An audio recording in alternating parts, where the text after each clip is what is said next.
Logan Riley Bruner, is doing a thing. The New York City born and based artist, best known for dying in the 4th season of Stranger Things.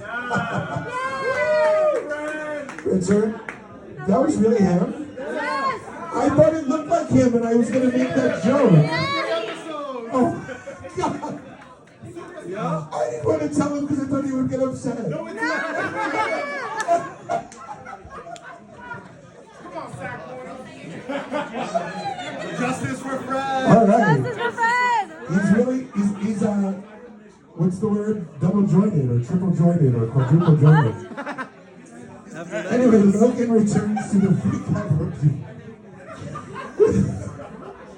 Oh my God, my life is incredible. With a solo performance written specifically for this show, you can catch him in a new year working on way too many projects at the same time. He wants to give a special shout out to me for an incredible year of Freak Out and for creating such a welcoming space. I can't even read now. Here goes nothing. Put your hands together for Logan Riley Bruner.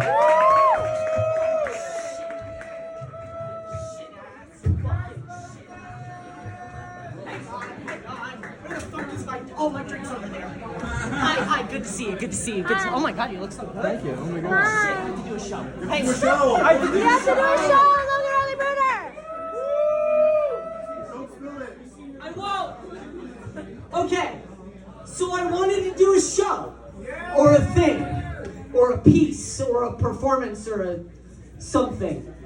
You see, 2 months ago, Chauncey asked me to perform in the Freak Out variety show here at Stonewall as a lead performer for the first time. I had been here for about a year as a hype man for my best friend Leon Burgundy, who I had somehow convinced to let me do a bunch of vignettes on his album. I played a bunch of characters, I did a bunch of little moments, but my most striking turn was as the DJ on his track NBFM, which goes a little something like this. You are tuned in, I don't wanna vibe. NBFM, the only station that brings you up to break you down. If you're out there listening, get ready to boogie to the sounds of the heart of your drumming. We are turning our outline in the studio. She's rocking, he's twerking, and they're letting it all go. So don't go anywhere. This is Purple Lights on 005 NBFM. It's a great song. I'm really proud that I got to be a part of it. See, I didn't really get to pursue music as an adult. I had sang a lot as a kid. I did all the classics, Giants in the Sky, Nothing's Gonna Harm You, Getting Tall, you know, the boy soprano songs, the ones we all sing.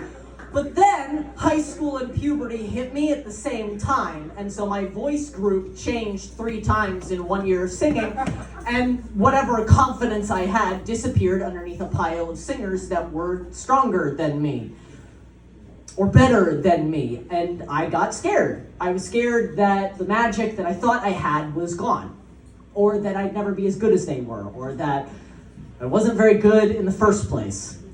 And so I turned to acting full time. And this leads us to our dilemma, because 2 months ago, Chauncey asked me to perform in the Freak Out variety show. And of course, I said yes, right away. And then 15 seconds later, I had that thought that all non-stand-up comedian actors have. What the fuck was I gonna do?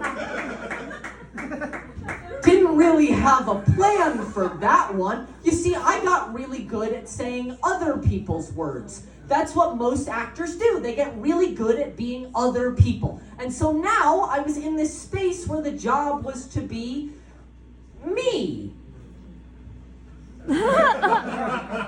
I could do a monologue. I know a lot of good ones. There's this one from this play. It's called The Beautiful Dark. I did it when I was a teenager. It's by this playwright named Eric Garland. It's super dark. Chauncey, would you give me a little dark ambiance, please? Imagine when a hurricane comes. The people run around the island in panic, like she is this terrible thing, this monster that will invade them from above. They board up their windows.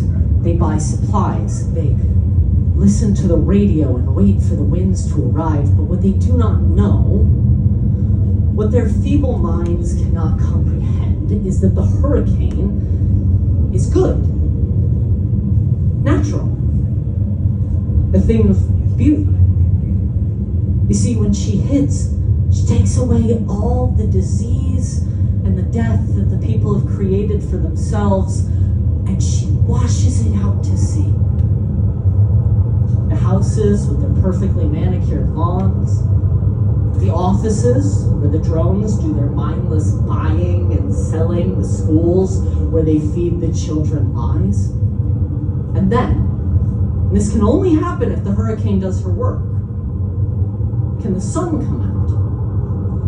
And the people who are left behind wake up for the first time in their wasted, miserable lives and see the truth. Perhaps we should not have built our home so close to the fucking sea.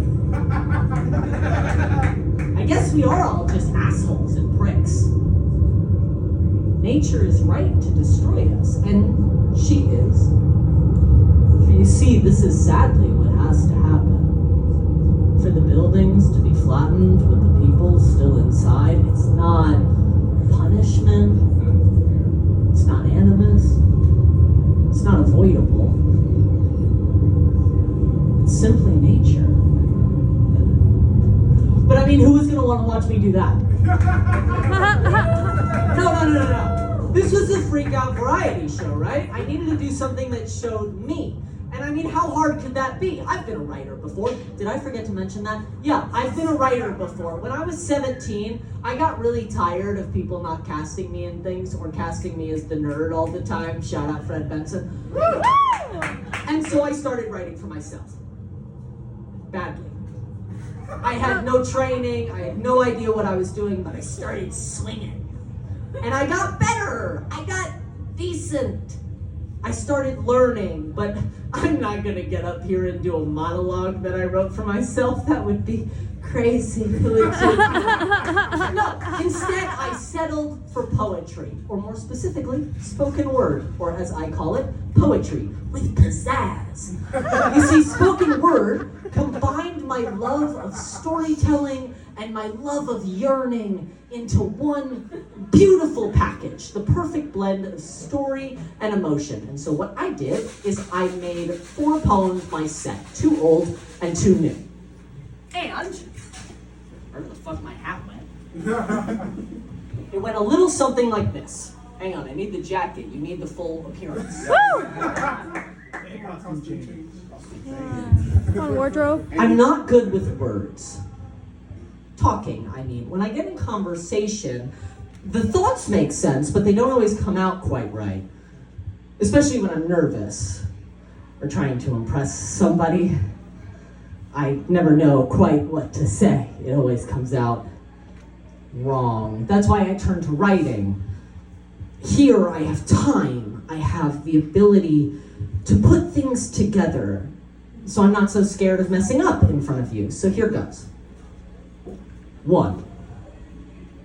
The first time I saw you, you took my breath away. Walking into a room like you owned it, I was surprised to find out you didn't, and I knew I immediately wanted to know you too.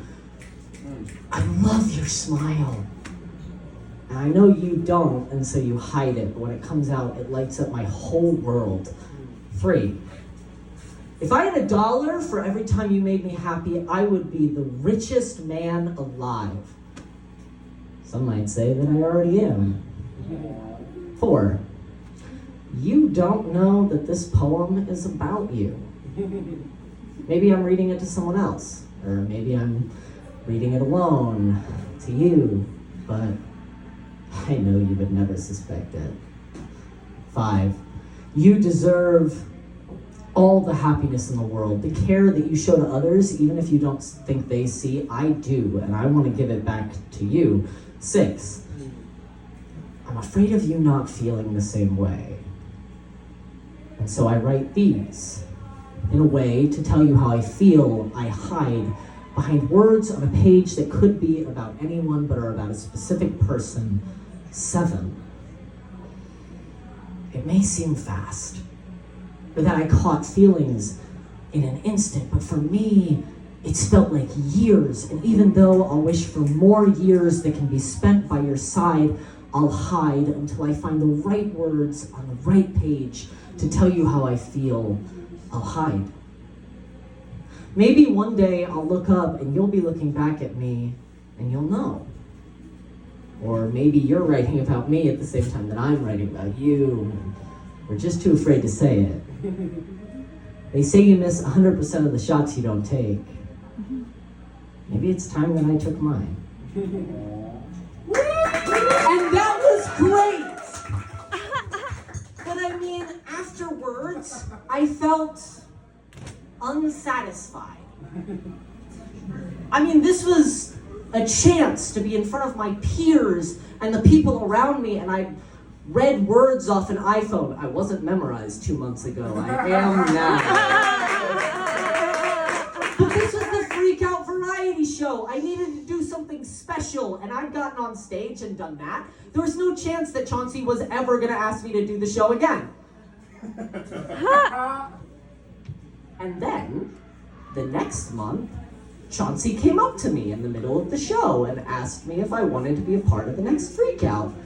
And I said yes, right away, again. And 15 seconds in, you know the rest.